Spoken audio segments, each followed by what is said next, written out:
Welcome to The Real with Joseph Labman. I am Joseph Labman. Thank you for tuning in this episode of The Real, taking time out of your day to come watch this episode. I really appreciate that. If you haven't subscribed already, please subscribe for me. I'd really appreciate that as well. That's the best way you can support this channel and help me grow my content and grow this channel to where I'd like it to be. Everybody hit the like button for me on the way in on this video today. That also helps promote this video more in the algorithms, helps grow this channel more as well. Please share this content. I would really appreciate that. My guests would as well.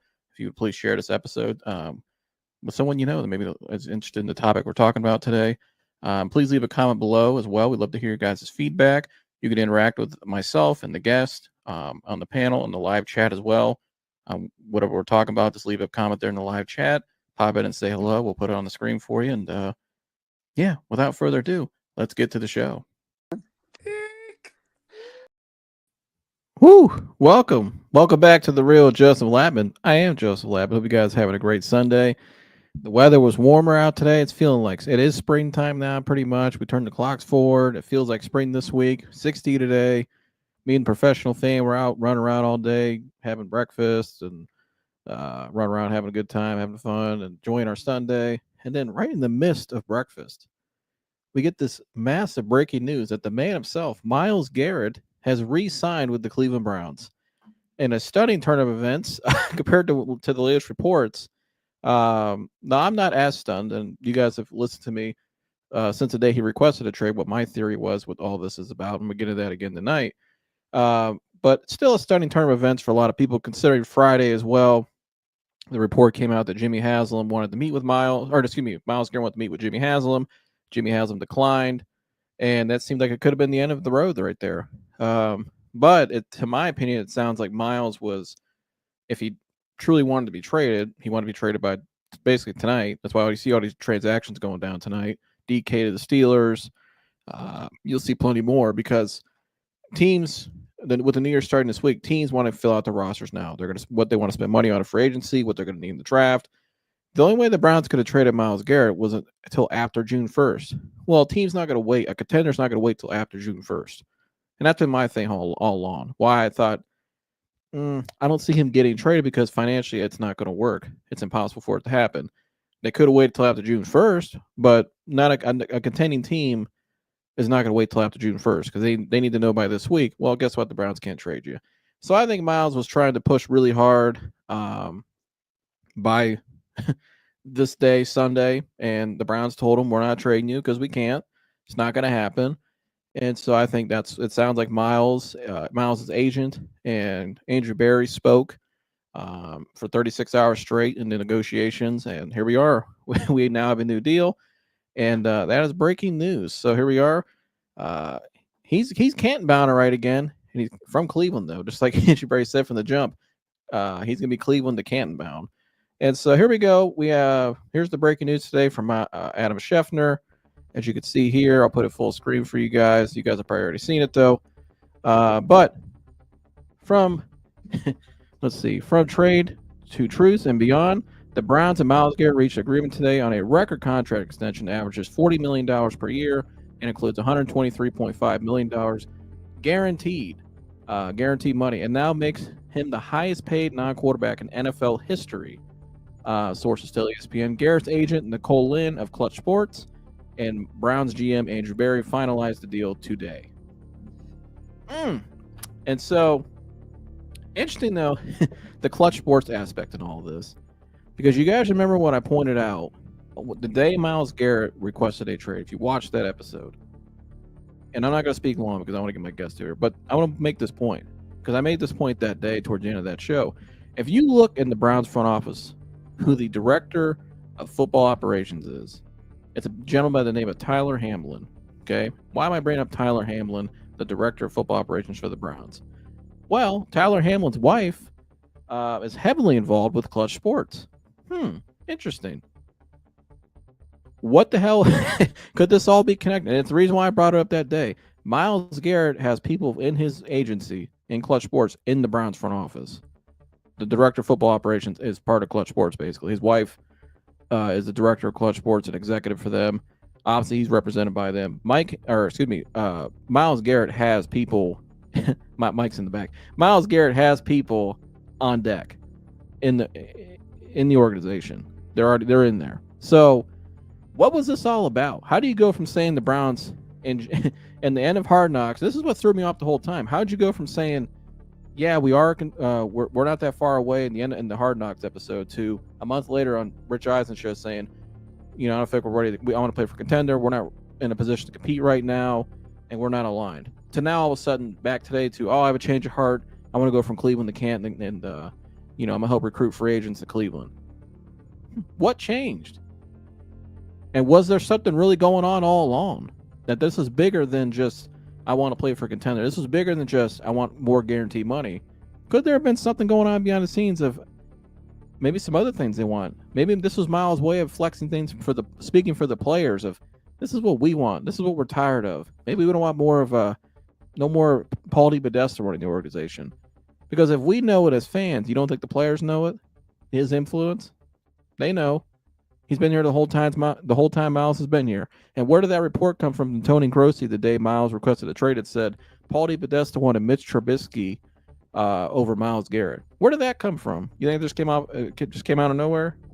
It's all connected. And I think there's something deeper to this all along.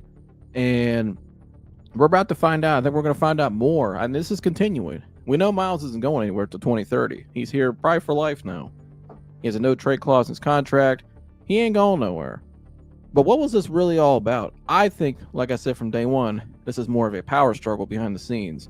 And I think we're going to find out. We'll see how this plays out now in the draft and free agency. The certain moves the Browns make, I think, will tell a lot. And so that's my take on all this. Joining me now to break down more of this move and just the details of it is the man himself, Professional Mike. Mike's in the house. Mike, what's happening? Oh, not much. It was a great day, winding down now. Always good to be on. Hello, beautiful people. But yeah, it was shocking at breakfast to kind of just look down and do my, the 2-minute. I had a 2-minute break from Twitter, so I needed to check it again. Yeah. So, had to get my fix.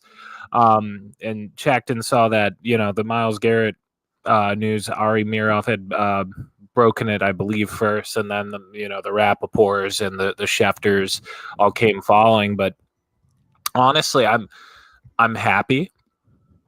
I'm happy that it's over too, because it was becoming very messy.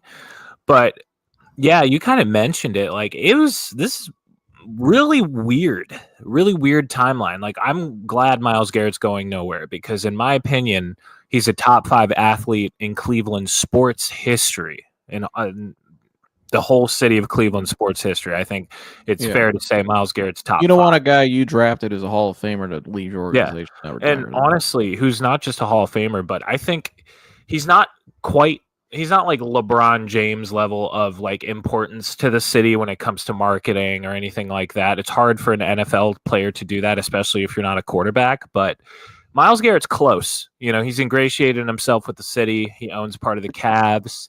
He's a superstar. Very settled in here. Yeah, he's a household name. But yeah, I mean, it's just you mentioned it, man. This was all really, really weird. Like, it went from the Hard Knocks episode, like you had mentioned, and then to about, what was it, the week of the Super Bowl? So about 2 weeks after that Super Bowl week.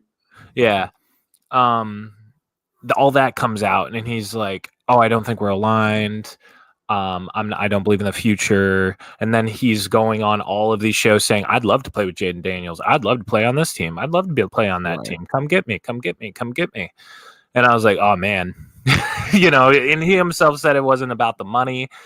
And then it got even uglier after Browns were like, "We're not trading you, bro. Like, it's not happening. We have you for 2 years plus 2 franchise tags if we so choose. That's 4 years, brother man. You ain't going nowhere."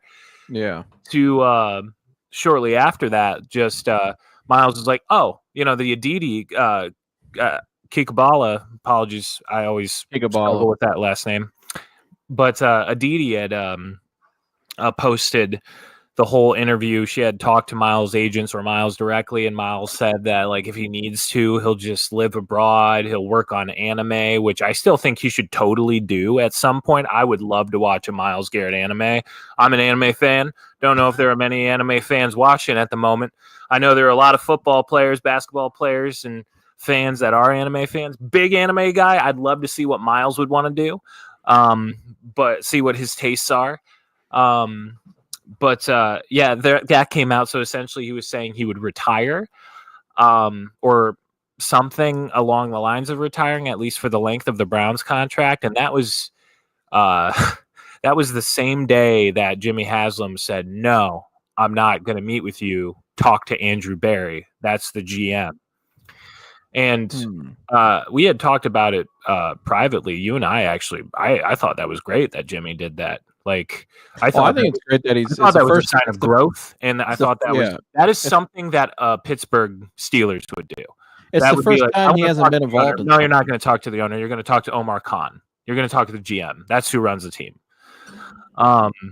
It's the first time he hasn't been involved, and I think the bigger sign is you never heard Paulie Podesta mentioned. No, you didn't hear him mentioned at all. Not at all. And let's finally let the guy I hired to do his job. Yeah, exactly. And where did we end up? With a deal. With the deal. And Mike, I keep bringing this up too. This guy's connection with the Clutch Sports in the front office. Yeah.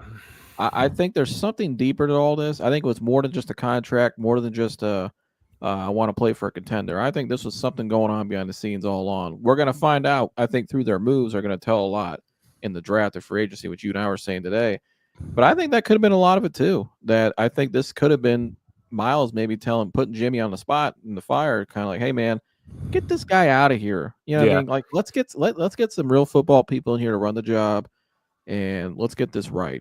Myles is so good in front of cameras. I really hope that after he retires in like 10 years or 6-7 years, I mean, I'm sure he's going to have a very long career from this contract forward, but I would love for him to talk about this at some point. I don't think we're ever going to know the full story until he is out of the NFL. Right, until he retires. Or he may go on a podcast in a couple of years. Right. I think that would be so interesting because this is, I know. Come on here, Myles. We'll interview you. Yeah. Okay. Yeah. I'd love to get Myles Garrett. Open invitation. I would, brother. I'm not even kidding. I would cut off one of my fingers to interview Myles Garrett.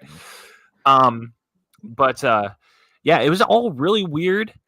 And, I know trade requests can get messy, and I know, but this was all very different, very orchestrated by Myles and his team about like going on all these interviews and speaking publicly and kind of bashing the team in a very. The Browns are very calculated too in their responses. They were. They very much were. It was a civil war for a minute. I mean, it was like a. And media, Andrew Berry has deserved criticism over the past couple of years. But I will say this of Andrew Berry with how he handles trade requests. He has done what, I mean, the David Njoku stuff was kind of fresh in some minds, and now this, and like it's kind of tapered off, some people, because I mean, if they would have traded Myles, they would have had to blow it up. I mean, Denzel Ward, who's, the most quiet kind of like player, hometown kid who is always quietly one of the best corners in all of football. He even said like, I might want out if Myles gets traded. And that's very unlike Denzel Ward to say. He's a star, but he's not a big personality. Well, he's got a lot of roots here too. So, He's got a lot of roots here in Cleveland too. Oh yeah. I mean, he's from Elyria. Well, he's from Nordonia. Nordonia. I'm sorry. I always get those two cities mixed up. I'm such a silly goose. They're two different counties. Yeah, am I thinking of Ellett? I might be thinking of Ellett. Probably.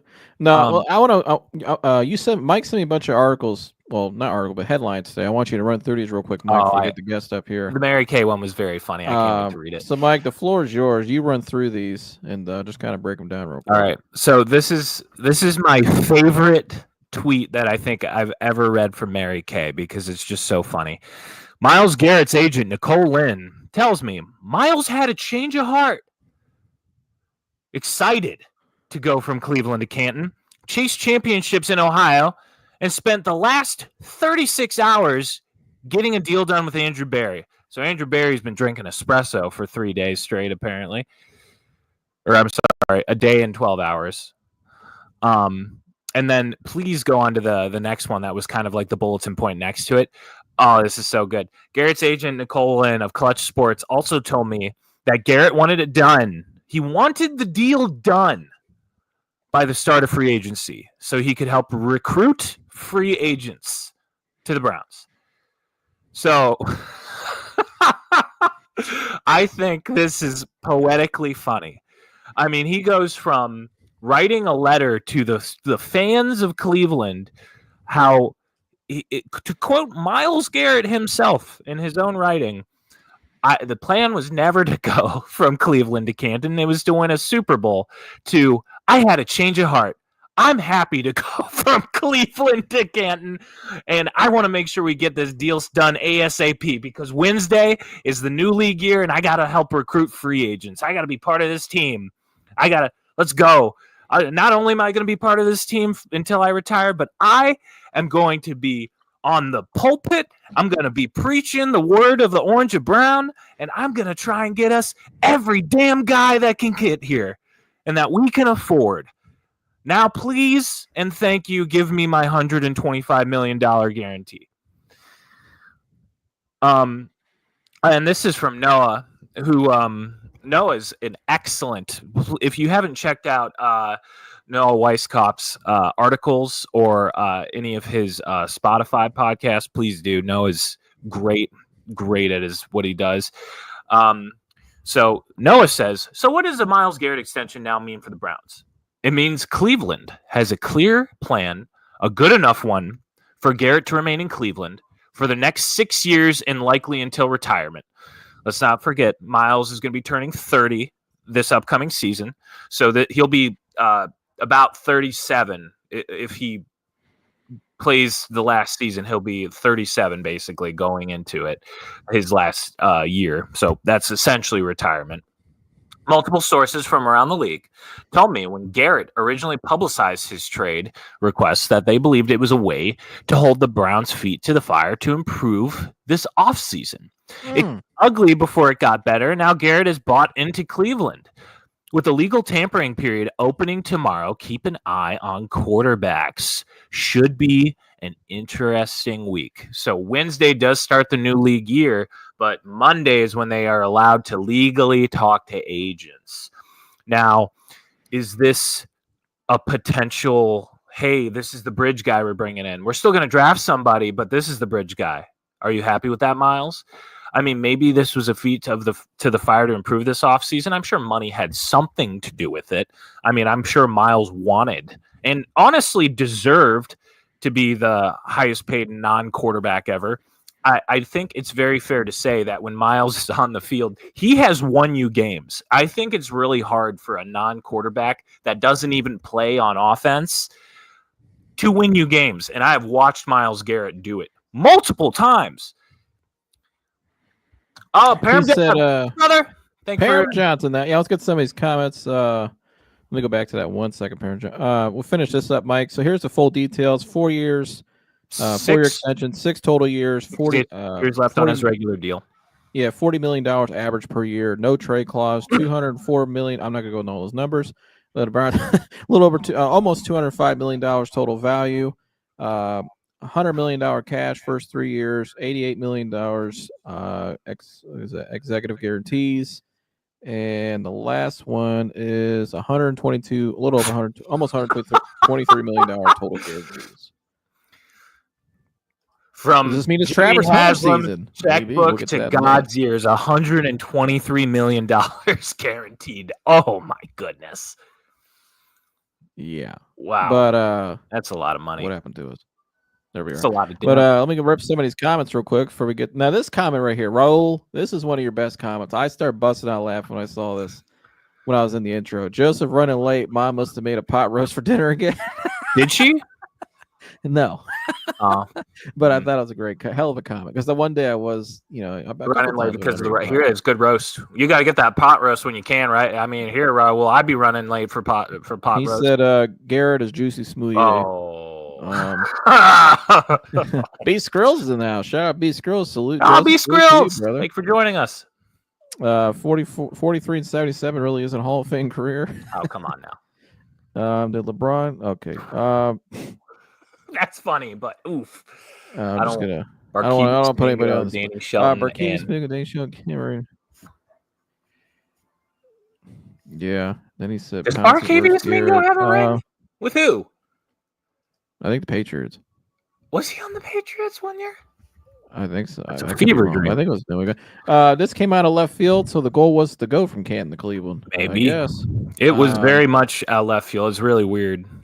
I also think Myles knows something we don't. We trade for someone big time. I feel it's an Andrew Berry move. I mean, if Joel was ready to come back, the plan was pretty good in my mind. That is an interesting point you bring up, Paramjot, because I want to comment on that. I see what you're saying, and I agree kind of, but I also more so disagree.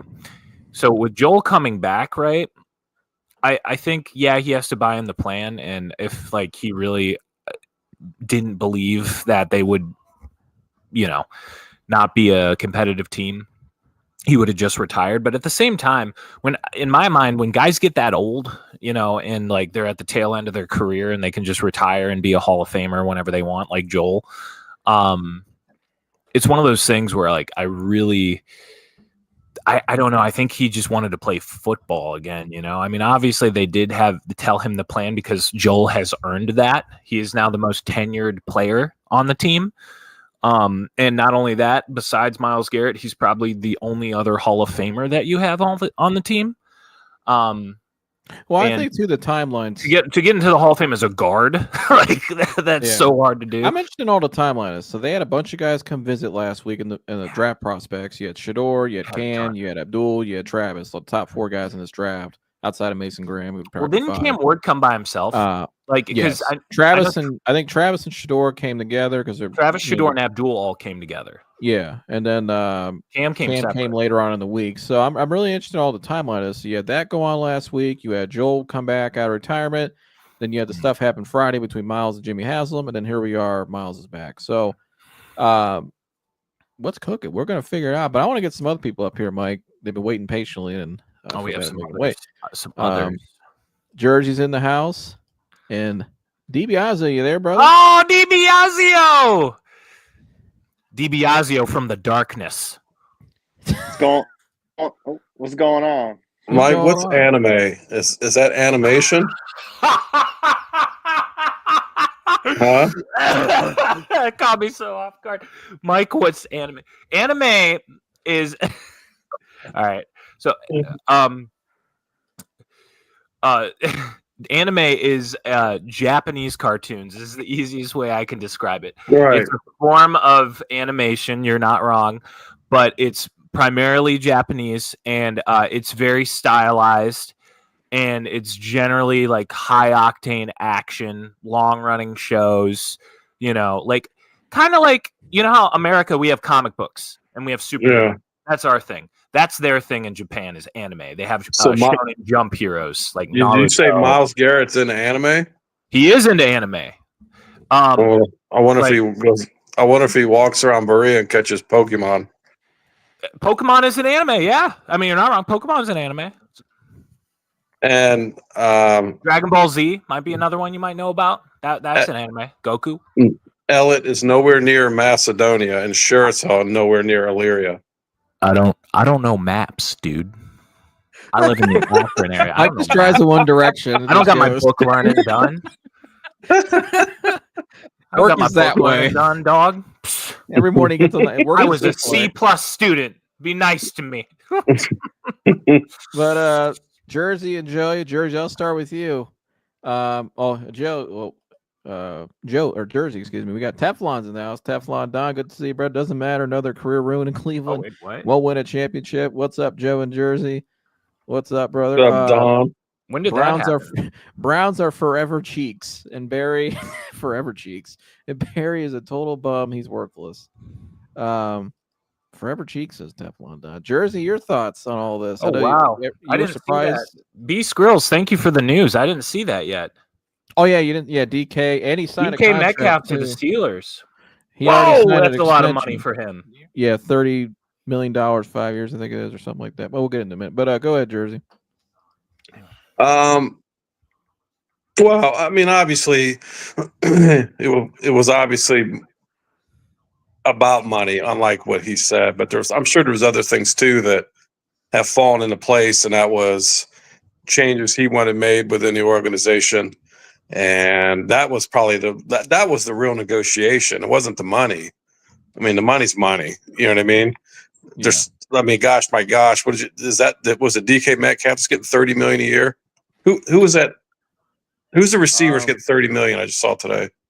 Well, he just got DK traded tonight. Metcalf.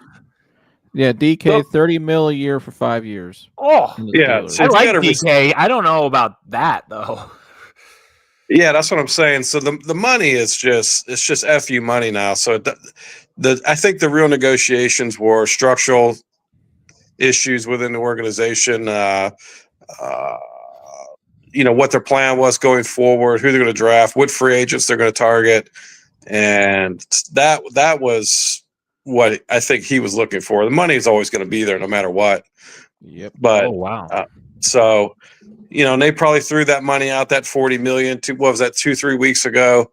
He didn't, and he couldn't take it at that time because he really would have looked bad after going on the Rich Eisen show and saying it wasn't about money. And so, but I like, Joseph, I told you earlier, I like the fact that Haslam publicly didn't do the GM's job, and very pleased that no one ever mentioned Paul or DePodesta. Thank gosh. Maybe that was maybe that was really Haslam talking to Myles Garrett saying, okay, we're going to run things the way it should run. We're going to follow the structure, follow the chain of command. Because if you don't do that in any organization, no matter what it is, it causes disruption. That structure has to be followed, chain of command needs to be followed, and you think about that. Every team you've ever seen win, they're structurally sound. You know what I mean, from the top down, and you don't have the players running the team or jumping, going over the GM's head to the owner.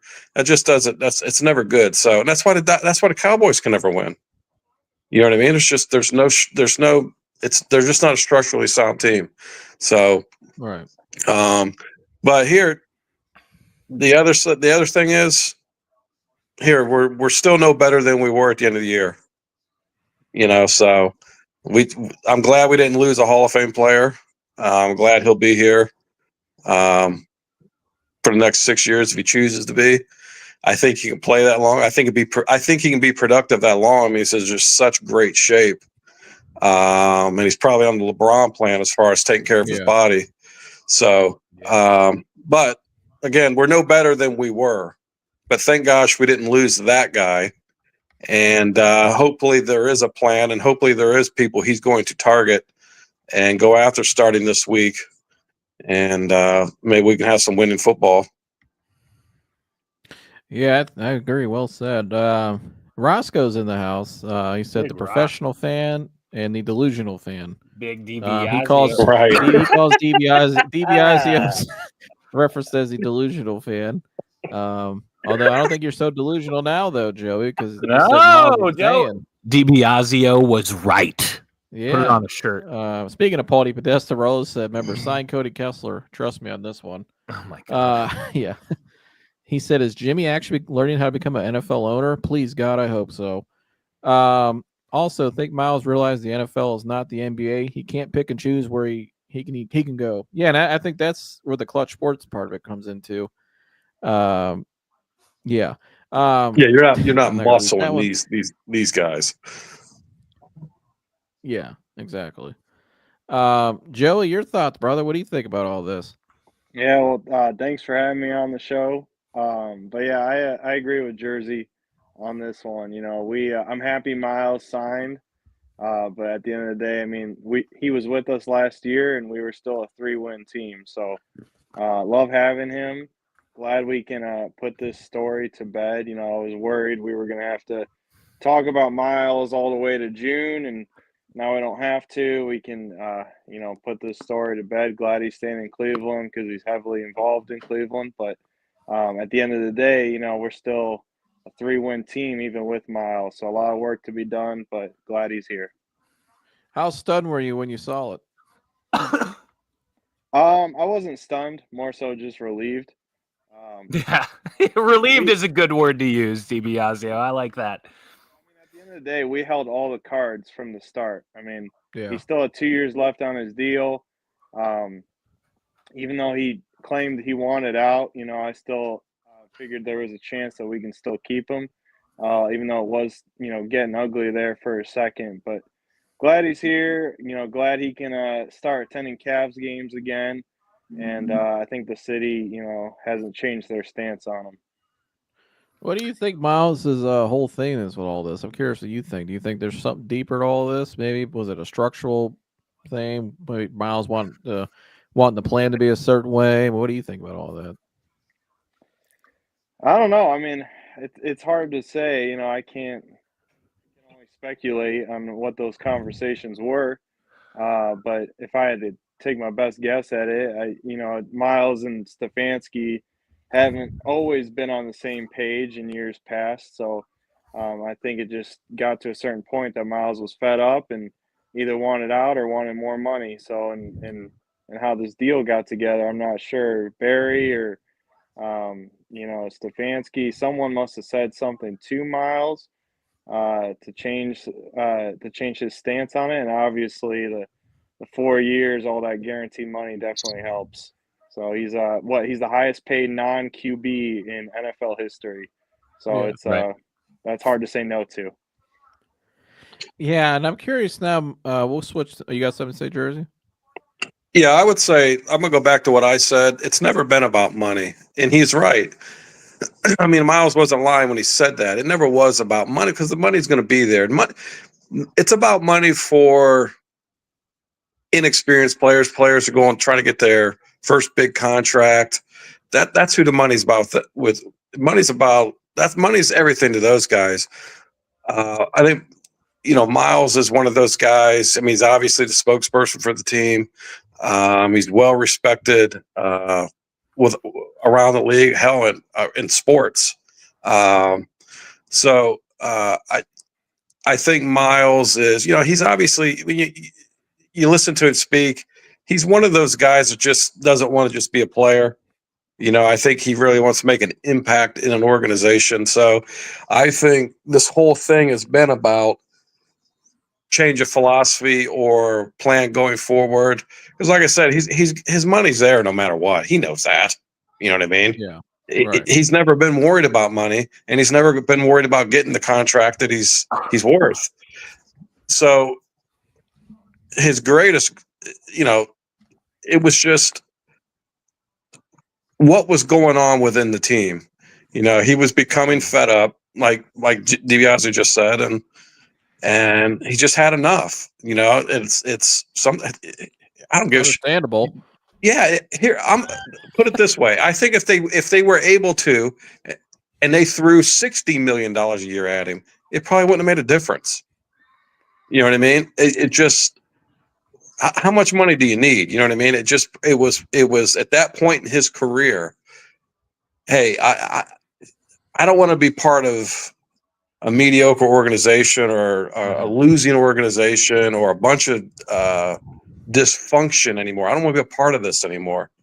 And so it sounds to me there was great progress made in that sense because it was never really about money. It was, although he wants his money, the money's always, no matter what, whether it's in Cleveland or somewhere else. But no one ever really wants to leave where they're at. They just sometimes think changes need to be made or they get forced out. So, hopefully all of that shit we bitched about for so long, the dysfunction in the front office and who's running what, hopefully that's being cured. So, and Joseph, I'm gonna give you credit. You called this a year and a half ago about the Tyler Hamlin. You said on your show, you talked about Clutch being embedded into that front office, and you said Myles will use that to get the biggest extension in history. So you called it a while ago. Speaking of his extension, yeah, he did. Give yourself a round of applause, Joseph. Hit that track. Great investigative work. Well, that's what a journalist does. Yeah, I mean, there we go. Deserved. Of course, as well as a lot of people. Just leave it at that. But put up Paramjot's comment. I want to comment on that. So Garrett, hold on. Let me get to that 1 second. I want to wrap up this point. I'm gonna get to the. Yeah. We'll get that in a second. No, I want to. The point you made, Jersey, though, something must have happened, and I think this is what I think happened. And Joey, maybe I think you were just referencing to this. Excuse me. When Haslam said, "I'm not calling Myles Garrett, I'm letting Andrew Berry call him and letting the guy I hired to do his job. I'm staying out of it." That might have been the signal to Garrett that, okay, man, something must have changed here, because 36 hours later he signed it. He signed a contract. So I don't know. That must have been a bigger signal than people thought. Really towards more towards Garrett, because maybe that's what Myles is looking for. Maybe Myles is looking for, I don't want to talk to the other, Geek Squad guys. I don't want to talk to them and their TI-84 calculators. Let me talk to the actual GM. Let's see some real structure here. Let's see some real stability that other organizations, how they operate, winning organizations. Do you think maybe that was the sign? Something clearly happened in the last 36 hours to, I mean, Joey, you go ahead, brother. I mean, I don't know. That might have been was that it? I mean, something happened very quickly. Yeah, I'm not sure. I will say I've been very critical of Andrew Berry in the past, especially recently. But this is definitely a feather in his cap, if you will. Like he may not be the best at drafting, but he's really good at restructuring deals. And what he restructured Deshaun's deal last week, probably to clear up some extra space for this Myles signing. So this is a plus in Berry's book for getting this done. And what's nice too about that, you're absolutely right, DiBiasio, is what I looked through the contract. Shout out Jack Duffin, who's the best when it comes to contract breakdowns and everything. But a lot of that in his new contract is very backloaded, and guarantees don't count against the cap because that's all immediate. And then you just kind of can write it out. So not only did they sign him into an extension, but they restructured his contract in such a way where they also cleared about $30 million of cap space. So they signed him to a huge deal, but they're also saving money, which is wild. NFL cap ain't real. I'm almost becoming a firm believer in that, because you have us where we're paying a quarterback all this money and he's not even going to see the field ever again. We're paying Myles Garrett all this money, and we're going to, I assume, sign some free agents the next couple days or trade for some people. And, we have all this money. We spend all this money because we have an owner who's, for all of Jimmy's faults, he has always tried to spend money to make the team better. Have those decisions ever been good? Yeah. No. Spend in the right direction at times. No.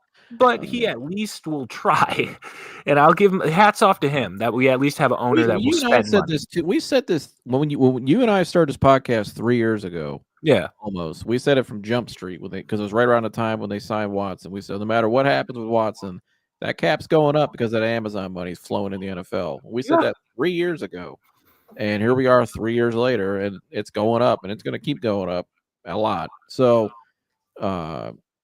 when you got people that know how to work around the cap, you should be in okay shape. Now, I mean, it's still something they got to deal with, but yeah. Yeah. I mean, but look at the Bengals. We have the cap wizard on our side. Trust. Because but look at the Bengals. Don't even have Josh Gordon or Greg Little money. Oh, but yeah, let's go back to before I even comment on the Bengals. I want to comment on Paramjot's other thing. You mind bringing it back up? Well, Or here, maybe- let's get to that's the next segment because I want to get your guys' take on this. Yeah, receivers. Mike, I think you have an echo. Do you have another device going? No, just my webcam. Maybe it's Somebody's because got- I was too close. Is this better? Yeah, that's better. Well, no, I'm hearing an echo. Is that you, Jersey? No, it can't be me. Mike, do you have another device on? Besides my webcam, no. Oh, I don't know. I feel like I hear like an echo. Now I don't. Okay, now it's gone. Okay, that was weird. Anyways, Audio blip. yeah, I don't know. But anyways, no, let's get into that now. Now that the Myles is here to stay, I mean, where does this? I mean, for the last 2 months, we've all thought they were going to take a quarterback at 2. It was going to be Cam Ward, it was going to be Shador. Seemed like a guarantee because it seems like you're pivoting as an organization post Myles Garrett. Well, now with Myles coming back, I mean, you look at the veteran free agency market. You got Aaron Rodgers, you got Kirk Cousins, possibly Joe Flacco. Talk about being there's rumors about him coming back. Daniel Jones not as thrilled. Justin Fields is out there.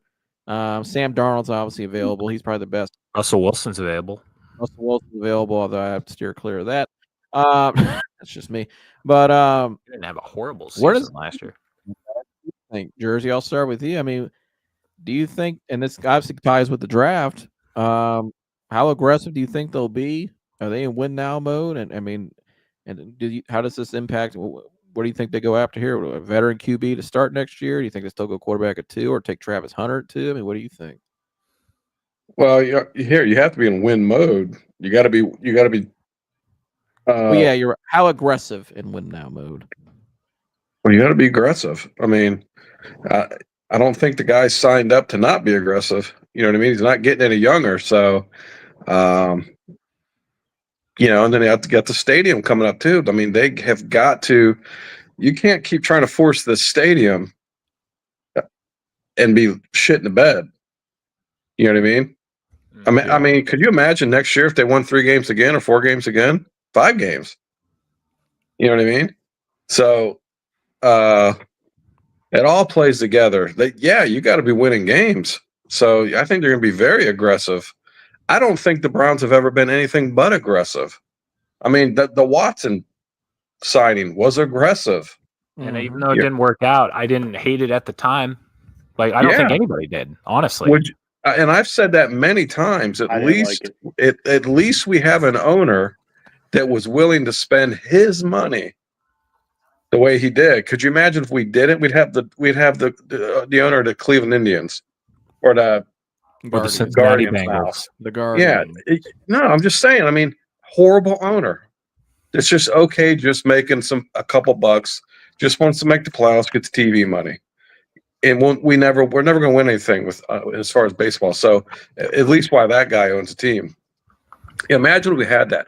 I would rather have an owner that's overly aggressive, and it's like that in anything. It's just like I'd rather have. I would always in anything. You'd rather have somebody that's overly aggressive. You got to pull the reins back. It's either to pull the reins back than get someone to be aggressive. So.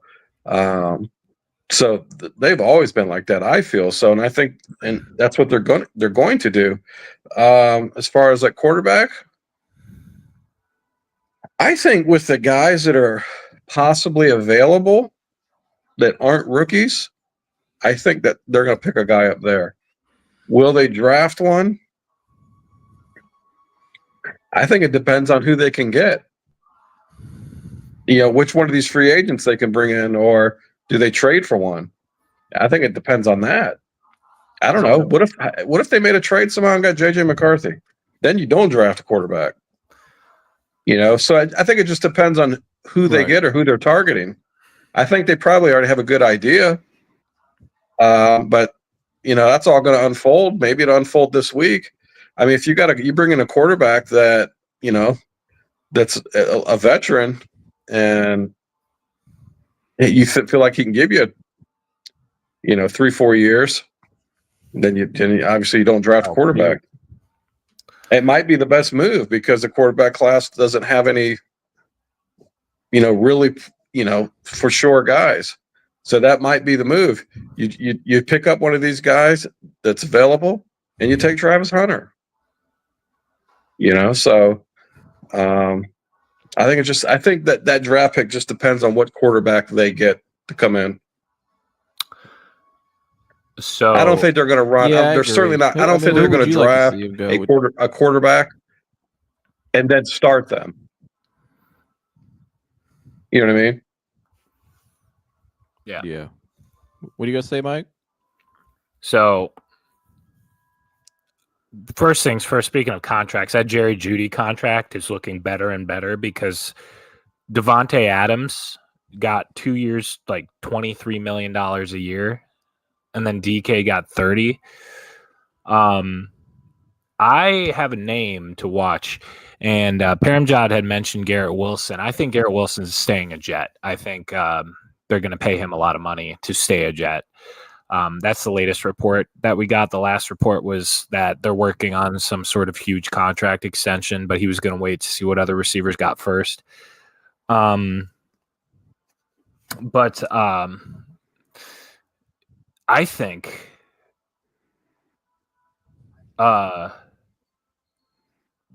I've been reading, actually, I'm reading it right here. Jared Mueller is saying that the Browns and Andrew Berry, because remember, Andrew Berry has long-term plans. The Jerry Jeudy thing, he wanted to draft him but couldn't, and then tried to trade for him multiple times over the years, couldn't, and then he finally was able to trade for him and got the guy he wanted.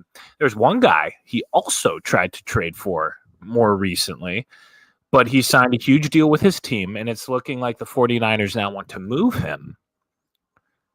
Brandon Ayuk might be available.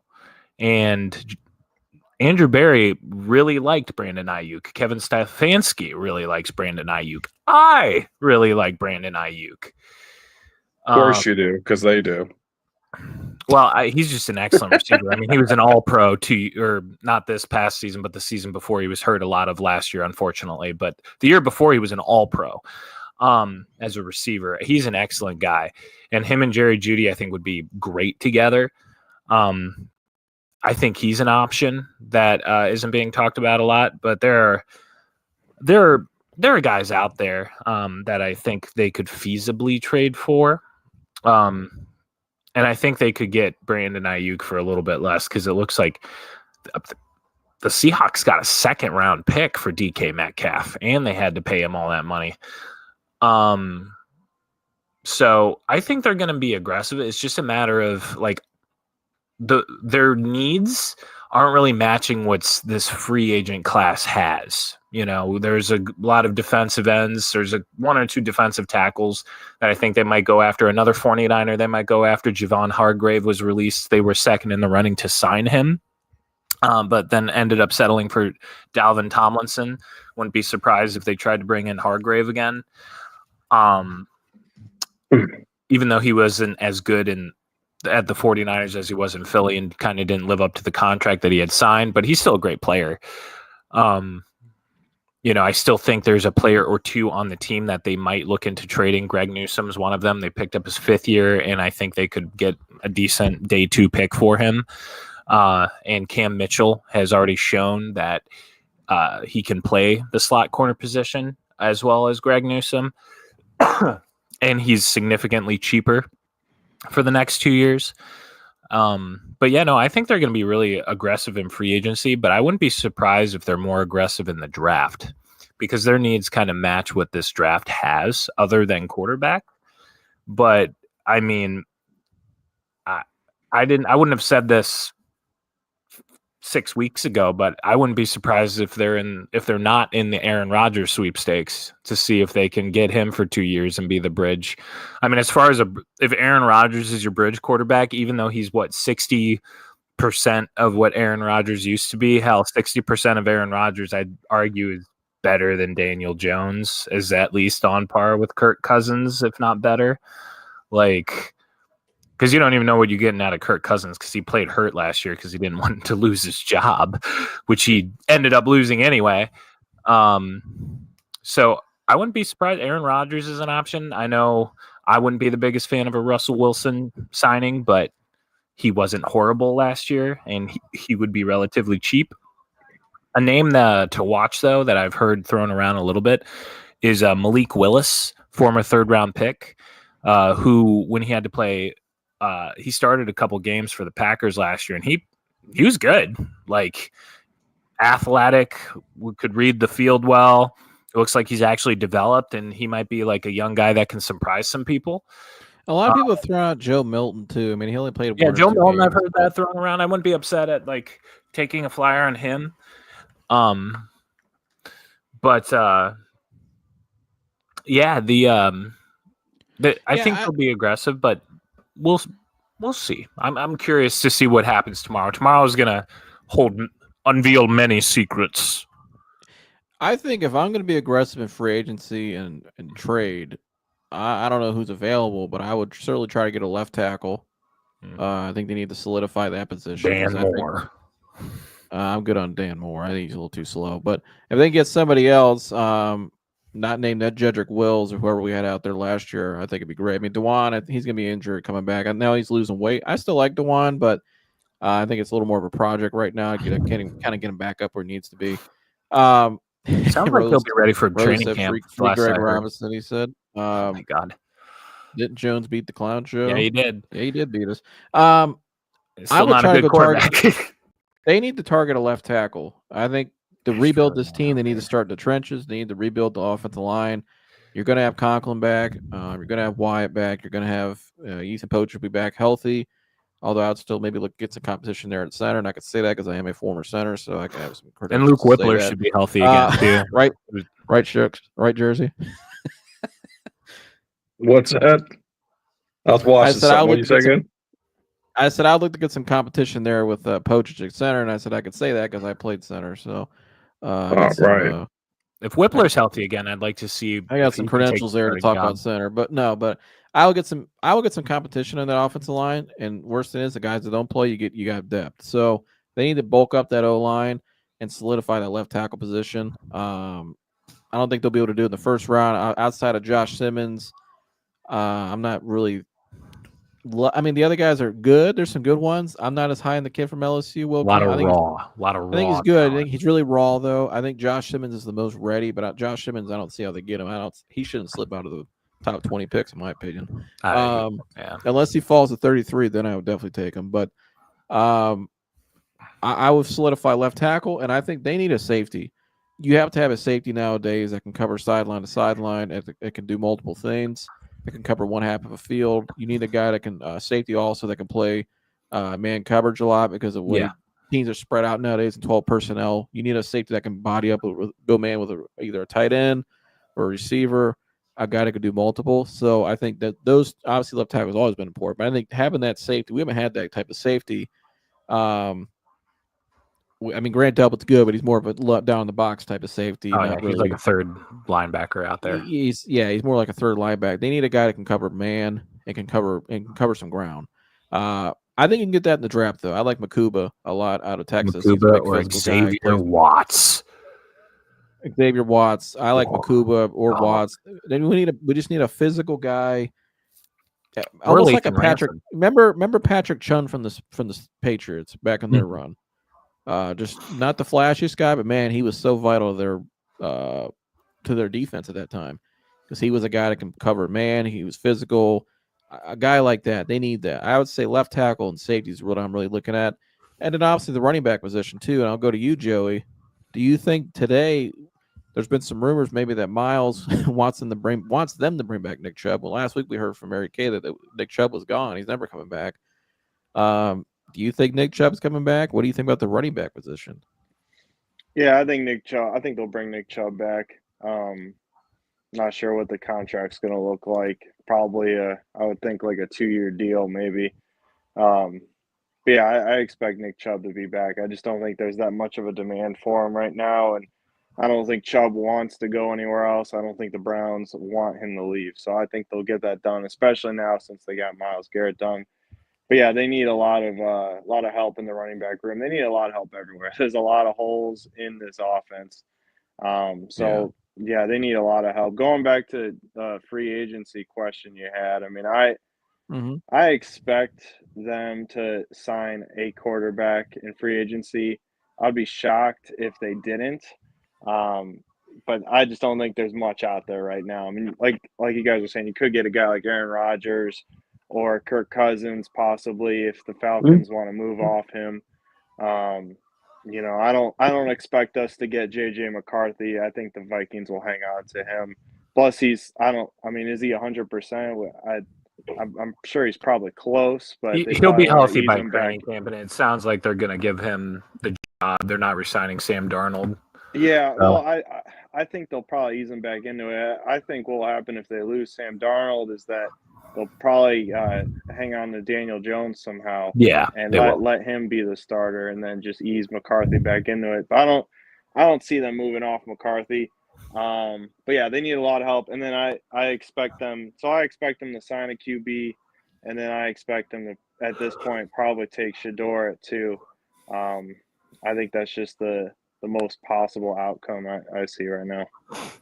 Yeah, that's a good point. I think all this is connected. He said Greg Newsome in a few day 3 picks to 49ers for Brandon. Oh my God. Dan, save the date. You and I have agreed on something. I know this is a miracle, man. Dan, did you Oh my God. in? Because Mike said the same thing earlier. March 9th, 9:58 p.m. in the year of our Lord 2025, and me and Dan Malott have agreed on a sports take.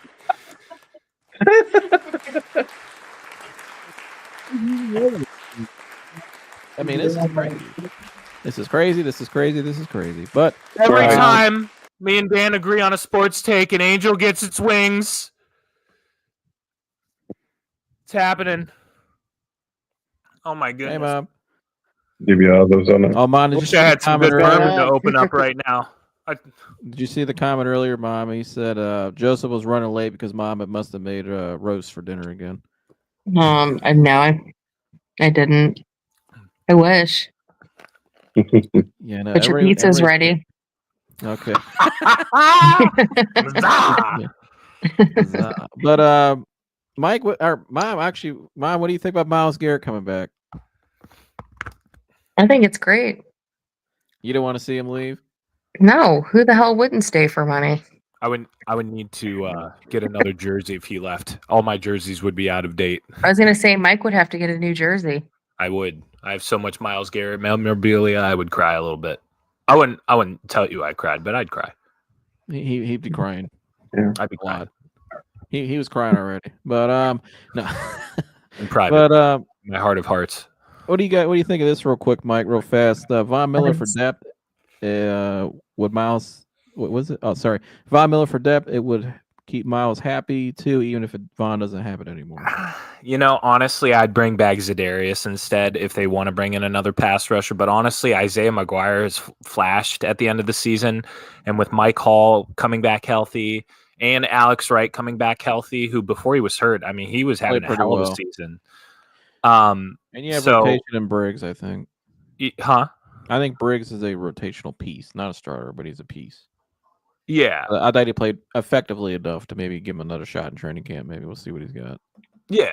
I just don't know about Von Miller. Like, he's like just a pass rusher at this point, and he looked bad with the Bills. Like, I think that would just be burning money. I don't even know. I would like them to draft a pass rusher like day 2. Because there's so many decent guys they could Some find. Good ones. Jackson, Landon Jackson, Princely. I mean, God, there's dudes everywhere.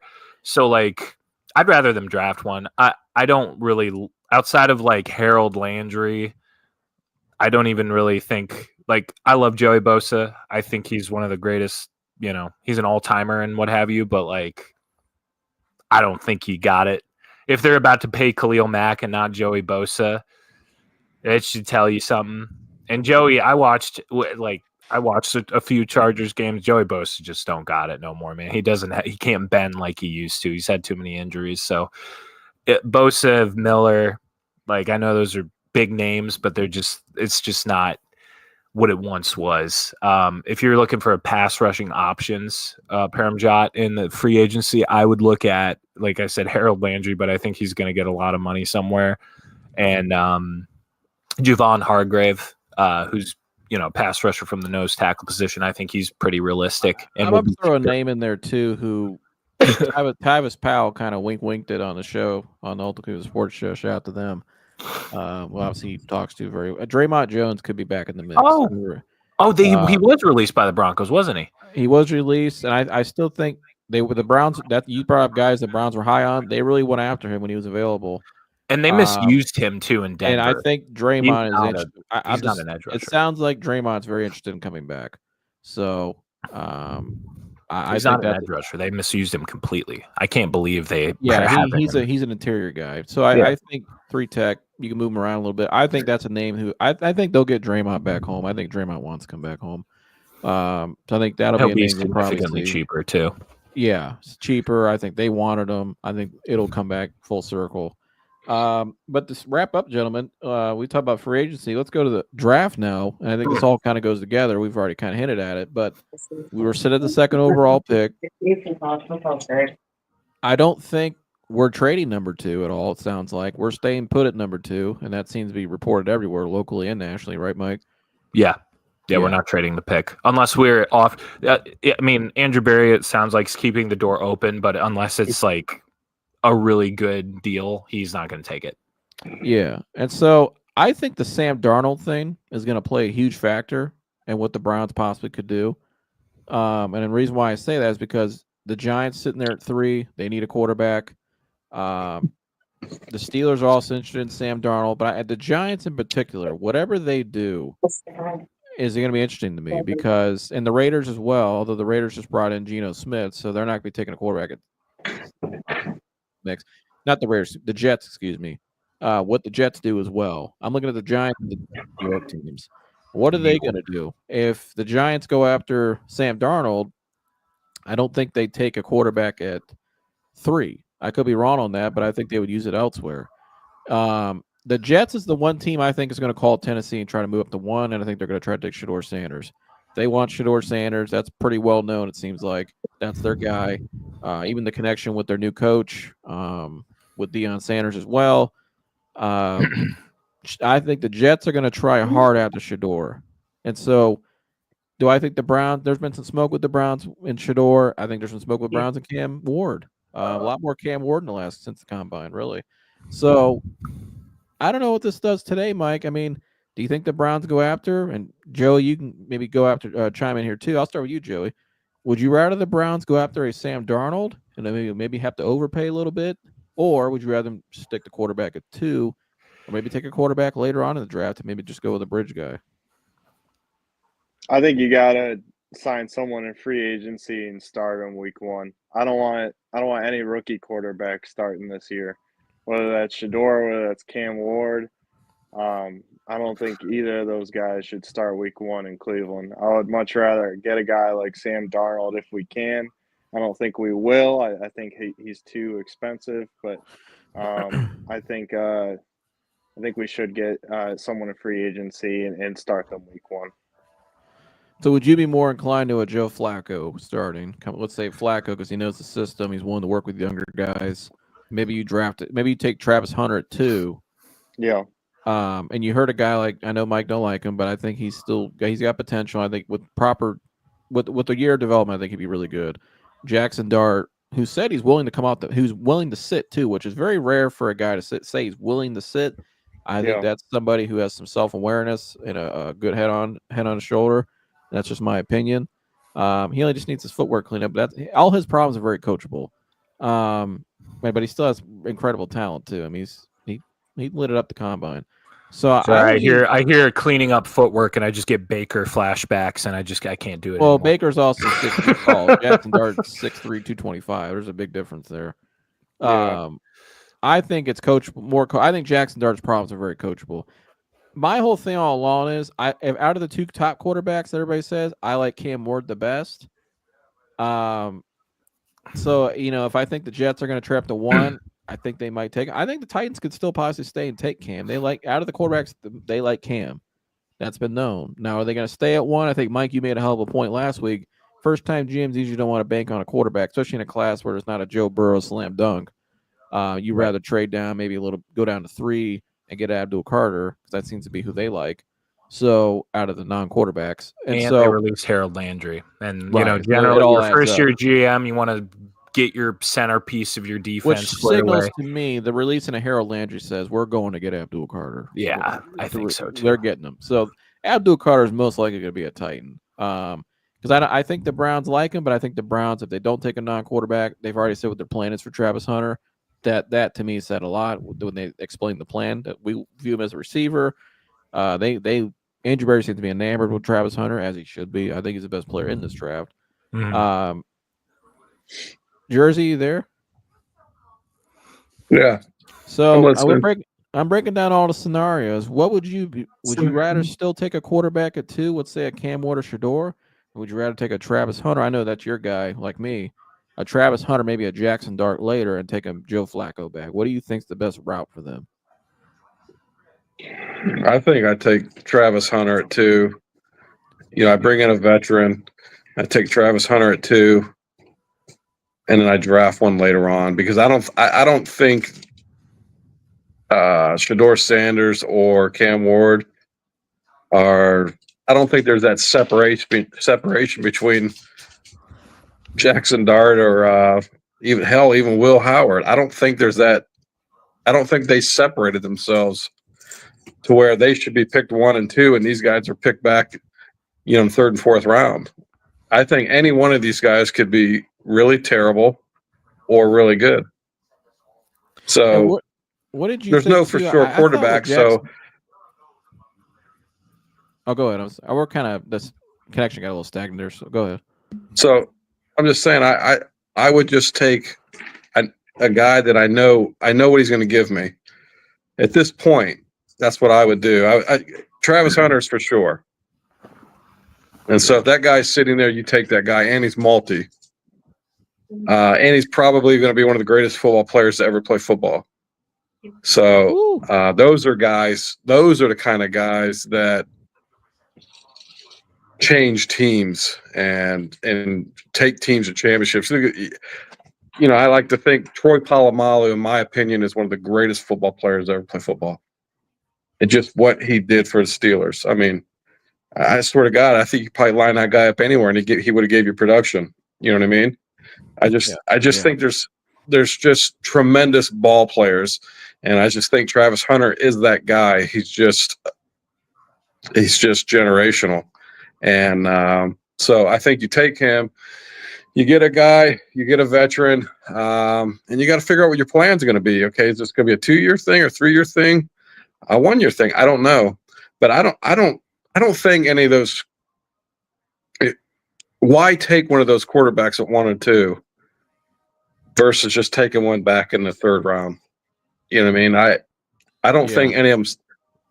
They just haven't separated themselves, and I don't think any of these quarterbacks should be drafted that high. So, but it's going to happen, obviously. But if I'm the Cleveland, and here, that's just my opinion, but that's what I would do. I mean, for where they're sitting and where they need to be next year and the year after, you don't have any margin for error. I mean, you have got to get back on track and get into the playoffs. So you go after a veteran quarterback. You get a generational player in Travis Hunter. And then like you said, you got to get a left tackle. I'm so tired of not having a left tackle. Why are we even talking about a quarterback if we don't have a left tackle to protect the guy? Exactly. You know what I mean? Especially a rookie. And then the other thing you hit the, it gets forgotten about, and it's that position of safety.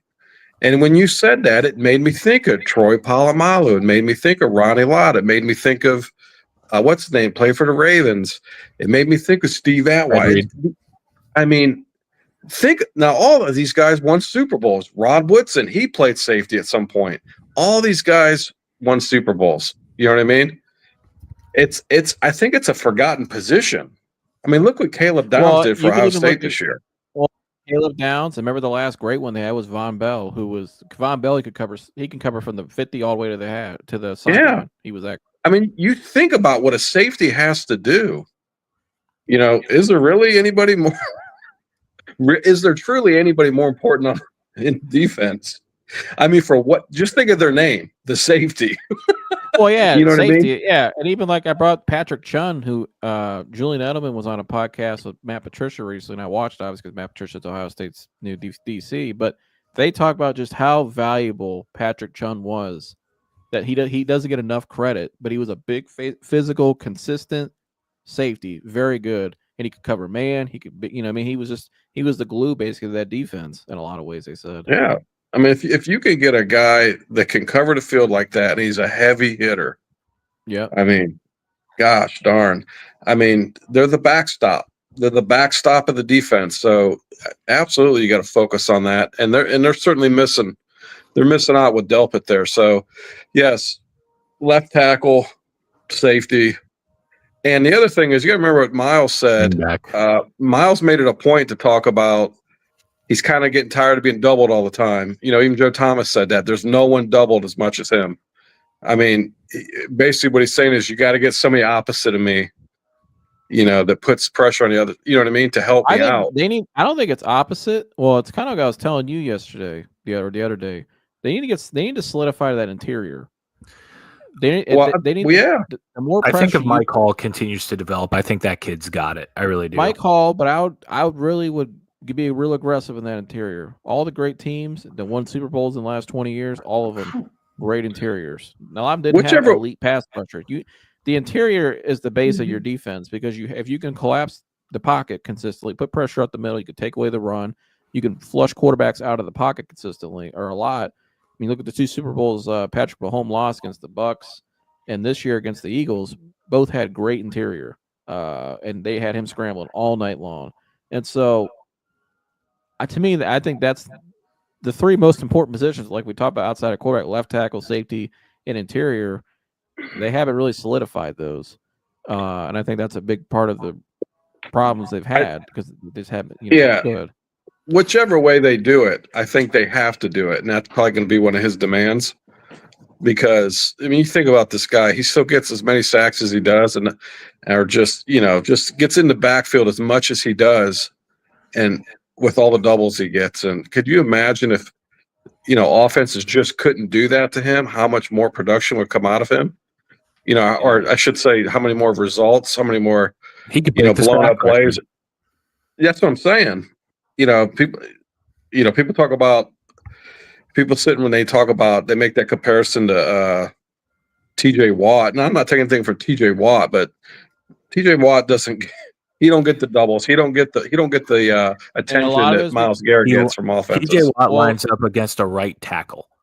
Correct. He does not get the attention. Alex Highsmith is the better player on that team. Hot take. Well, the reason why Alex Highsmith, TJ Watt, and James Harrison, all those guys, because Cam Hayward's been the guy. Yeah, because of Cam Hayward. Cam Hayward's been the glue of that defense for however long he's been there because he opens up everything for everybody. Unsung hero of the Steelers. That's why I think whoever drafts Mason Graham, definitely Cam Hayward.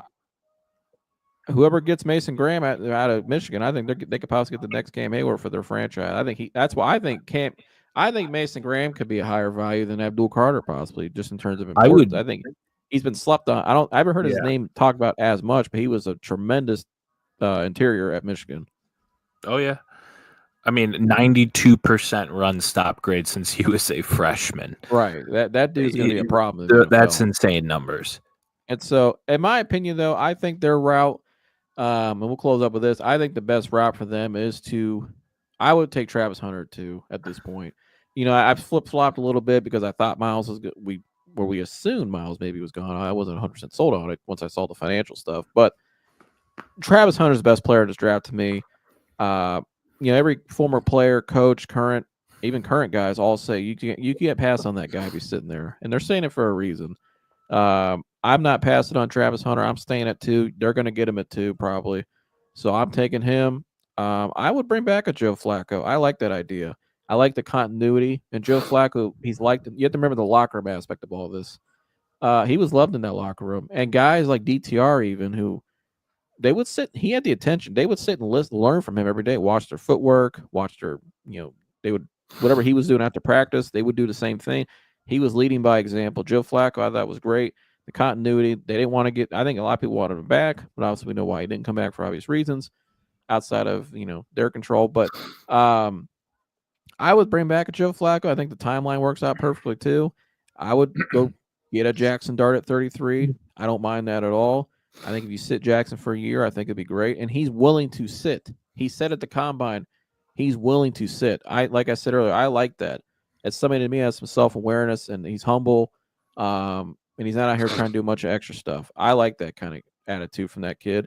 And he was coached hard by Lane Kiffin, and Lane Kiffin's not an easy coach to play for. So I would bring in a Jackson Dart. And I think, too, they got to get some stability right away because I like this new offensive staff they have. And I liked one thing about the draft, too, I would say. Somebody I know that knows Tommy Rees well said he doesn't see Tommy Rees working with a guy like a Cam Ward play style. And I thought that was interesting when they said that to me. And so they said it to me and reiterated to me on the phone again recently after that. And so there's somebody that knows Tommy Rees what he likes. Just saying. And so maybe it's something, maybe it's not. And I also had somebody, one of the top O-line developers in the country, text me who knows Mike Bloomgren very well, messaged me the other day and said Mike Bloomgren's a kick-ass coach and he loves him and he's going to be great. And so they have the new hires they brought in Bloomgren and Tommy Rees, and Billy Musgrave has been, as the quarterback coach, a lot of people really like him a lot too, highly regarded, been around a long time. I think they got to get off to a good start and you have a good staff in place. Let's get something good rolling, good continuity. Let's get a veteran in here. Let's get a good rookie quarterback and Jackson Dart you can work with. And let's get a guy like Travis Hunter in there and put him in receiver like they said. That's a big boost to your offense and Travis Hunter. I think Travis Hunter I think Travis Hunter as receiver to me can be just as good as Jamar Chase and a Justin Jefferson was their rookie years. He's that good, in my opinion. But Joey, any closing thoughts? Yeah, I'll head out after this. But yeah, I think whatever Andrew Berry, DePodesta, Haslam, whoever's making the call, they have to hit on this pick, on the second overall pick if they do keep it. The Myles Garrett signing is great, but you cannot be a good GM in the NFL without drafting quality guys. I can't think of a good draft pick other than Jock that Barry has hit on, and I think that's still up for question. But I think he has to hit on this pick. If he doesn't, I think his time's up in Cleveland. So whoever they take, it's got to pan out. Yeah, I agree. I think to me, Travis is the most for sure thing. But Joey, I'll let you get out of here, Joey. I appreciate you, brother. We'll see you at the next one. Shout out to Joey. See you guys. See ya. But yeah, I don't know. And I think another thing too, Mike, we haven't talked about Wolf. I mean, his linebacker too with JOK is we don't know what JOK if he's coming back or not. That's still up in the air. I hope he's all right, man. Maybe a veteran. It sounds like a nerve injury, which that's kind of what stopped Greedy. I mean, remember Greedy Williams, his rookie year, he looked like the player that you'd want across from Denzel Ward, and then he got that nerve injury, and then he was never the same after that. Yeah. That's what it's sounding like with JOK. Like he has a nerve injury, which there is no real timetable for. The treatment is limited because with a nerve, you just kind of got to wait and see the overall damage. So, prayers up for JOK, man. I'd hate for his career to kind of capsize that way, especially for such a good dude and such a great player. He's a fan favorite and he's just a great overall dude. So, linebacker is definitely something. I mean, at 33, if he would be there, I think he's going to be a first round pick, but if he's there, if Jahad Campbell out of Alabama is there, I would take him immediately. Especially what are some guys in the market, maybe? I mean, I know they could. It's not a great linebacker market. Not it really great. Maybe they can. I mean, Taki's available. If you want to bring him back just for run games. I don't hate Sione Taki. I mean, he, but I saw he's available. But by the way, the Cavs are up 107-88 with 3 minutes left in the game. Go Cavs! Milwaukee ass kicking again by the Cavs. This is going to be win number 13 in a row. It's more than that, I think. Or 14 in a row, whatever it is. Might be. Yeah, they haven't lost since they traded for DeAndre Hunter. Yeah. So ass kicking tonight over the Milwaukee Bucks. So it really is the Cavs and just the Celtics in the East. I think they've really separated themselves. But Jersey, you got any closing remarks? I mean, about the Browns. I mean, obviously this week for agency. I mean, you're my little rant there at the end. What I would like to see him do with Travis, maybe a Joe Flacco, maybe a Jackson Dart. I know you like Jackson Dart. I mean, what? Any closing remarks? I just hope they get it right. I mean, hopefully they've something's changed within that organization, and they can put. I don't. They just put a winner out there for us finally. My gosh, I mean, at some point it's going to happen. Let's just hope it's 2025. But yeah, I mean, I think steer clear of drafting a quarterback high, and take one of these veterans and take quarterback later on in the draft if you choose to. And I would love to see him somehow, some way, and I highly doubt this is going to happen, but I still love JJ McCarthy. I just love that dude. He ain't going anywhere. I think. Yeah, I know. But you never know. Maybe they're stupid in Minnesota, but the Chubb thing, short thing. Go ahead. Yeah, and then the Chubb thing is, Nick Chubb don't really have any leverage. He's really nowhere for him to go. So I just hope they're fair with him. And bring him in as the Steelers. Would you let him walk to Pittsburgh? I wouldn't. Well, no, I wouldn't let him walk at all. I mean, I just wouldn't. Not Pittsburgh of all places, unless he was being crazy, But no one's going to give after all those injuries. I mean, you got to figure he had that major injury in college too. So, and he broke his leg at the end of right after coming back from that injury. Yeah. And I still think there's something there with him too. I mean, people forget he rushed back last year sooner than he really needed to, just to be available. I think now he has a full off season to get back right. You don't know what you got there, and plus you're going back to the older scheme too. Right. No more just the gun and all that crap. I just like to see teams do right by good men, good players. It has to be something said about that. And hopefully that's what they do. I'm glad they worked it out with Myles Garrett. That would have been such a stain, a bigger stain on that organization. That would have sucked. If they didn't listen to that guy and let him leave. You know what I mean? So right. Some would say it's worth $50, the fact that he stayed. But I'll get my money back. You'll lose another bet to me. But these two made a bet. Jersey said Myles would get traded. Mike said he wouldn't for $100. But Mike here's the difference, though. The Browns would have traded him had he not really wanted to be here. They had to. You know what I mean? It just they would have. Any organization is going to trade a player.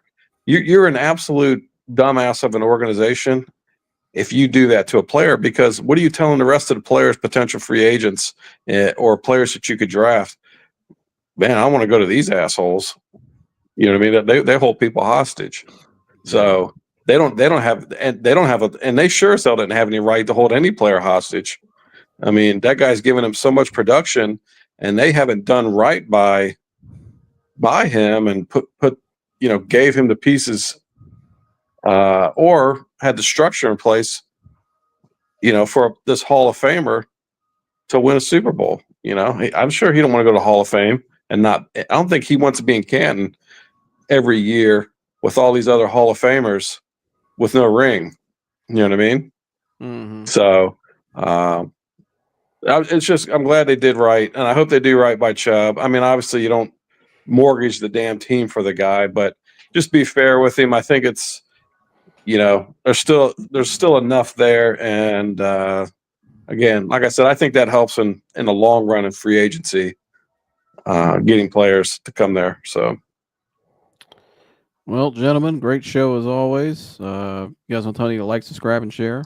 You got to like, subscribe, and share, because we're just a couple of guys who like sports and stuff. And if you like sports and stuff, you got to like, subscribe, and share, because You want to help out the guys? Come on, we're just a bunch of silly gooses.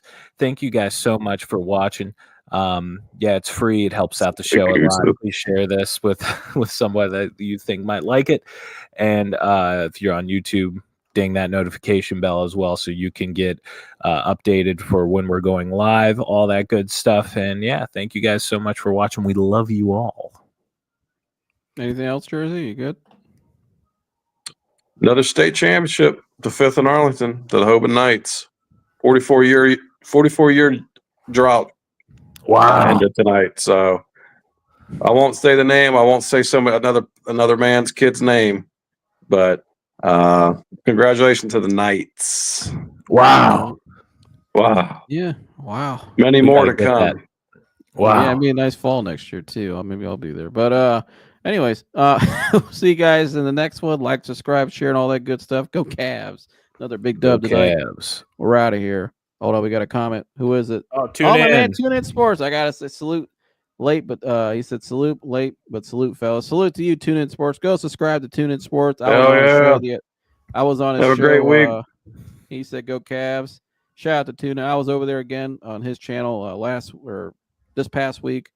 We were breaking it down, all the things Cavs, and just reminisce about the old bad days too with the Cavs, and it was a great time. So you see me over there as well, and go subscribe to him, #1 Cavs content creator on YouTube. So go subscribe to him, and he's almost to 1,000, so go help him out. And yeah, go Cavs. We'll see you guys in the next one.